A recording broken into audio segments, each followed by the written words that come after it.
nos tursa kubota lleni tristeza ne momento na aqui neva, George está clara ela cumpre com sua missão ribe planeta aqui e sem lugar a dúvida eta tem bom man aí arriba.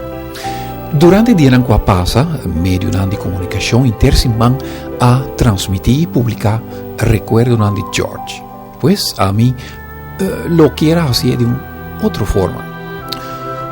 Nos turco tabiba leu foi corso mediante internet por amira e cara triste e jalá motivaba e circunstância naturalmente de sua esposa, su casa, sua amiga.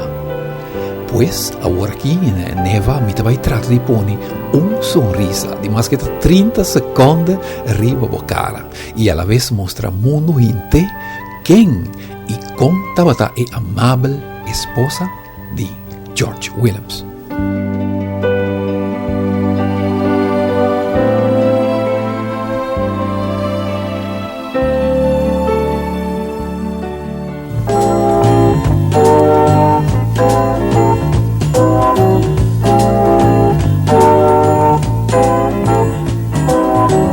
Golden Drive-In Theater e Tic Tac Eddie Escobar mais melhor que Tingnan Tias está apresentar nan candidata para eleição para mês Corsol 1982 com a Minerva Heroes.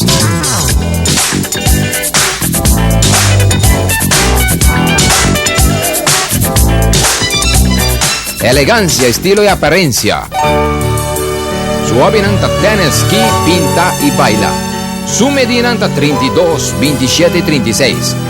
Sua visão tá de ter su mês negócio este um restaurante. Su profissão tá relacionista público. Ela estudia na Universidade Cornell, Puerto Rico. E Judy Corsol nasceu dia 3 de fevereiro de 1959.